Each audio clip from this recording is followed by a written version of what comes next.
அனைவருக்கும் வணக்கம். இன்னைக்கு இந்த பதிவுல நம்ம எத பத்தி தெரிஞ்சுக்க போறோம்னா, அதாவது தோஷங்கள், பாவங்கள் இதெல்லாம் தீர்ந்து நம்முடைய வீட்ல செல்வம் பெருகுவதற்கு, ராஜ யோகம் உண்டாவதற்கு, இந்த ஒரு அரச இலையை வைத்து நம்ம தீபத்த இவ்வாறு ஏற்றி வைப்பதினால், நமக்கு ஏற்படுகின்ற நன்மைகள் பற்றி தான் இந்த பதிவுல நம்ம தெரிஞ்சுக்க போறோம். அதாவது எவ்வளவுதான் நம்ம சம்பாதிச்சாலும், அவை நம்மிடம் நிலைத்திருக்க அதிர்ஷ்டம் அப்படிங்கிறது இருக்கணும். அதாவது சிலருக்கு வருமானம் வருவதிலேயே பிரச்சனை இருக்கும். சிலருக்கு எவ்வளவுதான் வருமானம் வந்தாலும், அதற்கு ஏற்றார் போல செலவுகளும் வந்து கொண்டே இருக்கும். அதிலும் சிலருக்கு வாங்கிய கடன்களை அடைப்பது என்பதே முடியாமலே போயிருக்கும். இந்த மாதிரி ஒவ்வொருவருக்கும் ஒவ்வொரு விதமான பிரச்சனைகள் இருக்கத்தான் செய்யுது. இதற்கு காரணம் என்னன்னு பார்த்தீங்கன்னா, ஏதாவது தோஷங்களும், மேலும் அவர்கள் அறியாமல் செய்த பாவங்களின் வினையாக தான் இருக்கலாம்.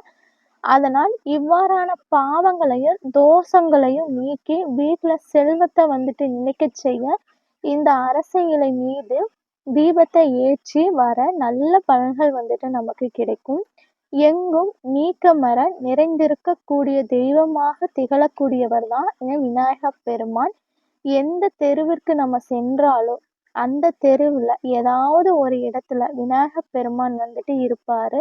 அந்த அளவிற்கு சிறப்பு வாய்ந்த ஒரு தெய்வமாக திகழக்கூடியவர் தான் விநாயகப் பெருமான். அப்படிப்பட்ட விநாயகப் பெருமானை நாம வழிபாடு செய்வதற்கு உகந்த ஒரு நாளாக திகழ்வதுதான் சங்கடகர சதுர்த்தி. அதுவும் சங்கடகர சதுர்த்தி நாளன்று நாம் விநாயகப் பெருமானை வழிபாடு செய்யும்போது, நீண்ட நாட்களாக நமக்கு இருக்கக்கூடிய கஷ்டங்களும் படிப்படியாக விலக ஆரம்பிக்கும். தெருவெல்லாம் வீற்றிருக்கக்கூடிய தெய்வமாக திகழ்ந்தாலும், எவ்வளவு கோவில்கள் இருந்தாலும், அரச மரத்தடியில இருக்கக்கூடிய விநாயகப் பெருமானுக்கு சக்திகள் ரொம்பவுமே அதிகம். அதனால் அரச மரத்தடியில இருக்கக்கூடிய விநாயகப் பெருமானை நம்ம தொடர்ச்சியாக வழிபட்டு வலம் வருபவர்களுக்கு அவர்கள் வேண்டியது கிடைக்கும் என்றும் கேள்விப்பட்டிருப்போம். அதிலும் குறிப்பா குழந்தை பாக்கியம் வேண்டி வலம் வருவது, மேலும் திருமணம் நடக்க வேண்டும் என்றும் வலம் வருவது போன்ற இந்த மாதிரி விஷயங்களுக்கு அரச மரத்தடி பிள்ளையார் மிகவும் சிறப்பு வாய்ந்ததாக திகழ்கிறாரு. அப்படிப்பட்ட பிள்ளையார நாம இந்த அரச இலை ஒன்றை பயன்படுத்தி தீபம் ஏற்றுவதனால் ராஜ யோகம் உண்டாக போகின்றது. அதாவது இந்த தீபத்தை நாம எப்ப ஏத்தணும்னா, நமக்கு ஜூன் 4ஆம் தேதி வியாழக்கிழமை மாலை நேரத்துல சதுர்த்தி திதி வேளையில ஏற்ற வேண்டும். அதிலும் நமக்கு இந்த சதுர்த்தி திதி எப்ப ஆரம்பிக்குதுன்னா, ஜூன் 4ஆம் தேதி சங்கடகர சதுர்த்தியா இருந்தாலுமே, நமக்கு முன்னாடி நாளே அதாவது ஜூன் 3ஆம் தேதி இரவு 8:24 ஆரம்பிச்சு, மறுநாள் ஜூன் 4ஆம் தேதி இரவு 9:46 வரைக்கும் இருக்கின்றது. எப்படி பார்த்தாலும் நமக்கு ஜூன் 4ஆம் தேதி சூரிய உதயத்தை கணக்கு பண்ணி பார்த்தால், அன்றைய நாள் முழுவதும் நமக்கு சங்கடகர சதுர்த்தி நாளாதான் இருக்கின்றது. இப்ப அதுவும் வியாழக்கிழமை நாளன்று நமக்கு வந்திருப்பதுனால, அன்று நம்ம சங்கடகர சதுர்த்தியை வழிபாடு செய்யும்போது, நமக்கு சங்கடங்களை போக்கக்கூடிய சங்கடகர சதுர்த்தின்னு சொல்லுவோம். இது விநாயகருக்கும், குரு பகவானுக்கும், குபேரர் மற்றும் மகாவிஷ்ணு, மகாலட்சுமி தாயார் இவங்க எல்லாருக்குமே இந்த நாள் உகந்ததுன்னு சொல்லலாம். வியாழக்கிழமையில வந்திருப்பதுனால குபேர சங்கடகர சதுர்த்தின்னு சொல்லலாம். அதனால் எப்பவுமே மாலை நேர வழிபாடாக திகழக்கூடிய சங்கடகர சதுர்த்தி வழிபாட்டை ஜூன் 4ஆம் தேதி வியாழக்கிழமை அன்று செய்யணும். இந்த வழிபாட்டை நீங்க உங்க வீட்டு பூஜை அறையிலும் செய்யலாம். இல்லைன்னா உங்க வீட்டு பக்கத்துல உள்ள விநாயகர் கோவிலுக்கு போயிட்டு வரலாம். முடிந்தால் உங்க கையால அபிஷேகத்திற்கு பால், பழம், பன்னீர், அருகம்புல் மாலை, எருக்கம்பூ மாலை இப்படி எல்லாமே வாங்கி கொடுக்கலாம். இவ்வாறு 8 என்ற ஒரு எண்ணிக்கையில நீங்க கொழுக்கட்டைகளை செஞ்சு, அதை விநாயகர் பெருமானுக்கு நெய்வேத்தியமாக வைப்பது அப்படிங்கிறது சிறப்பு.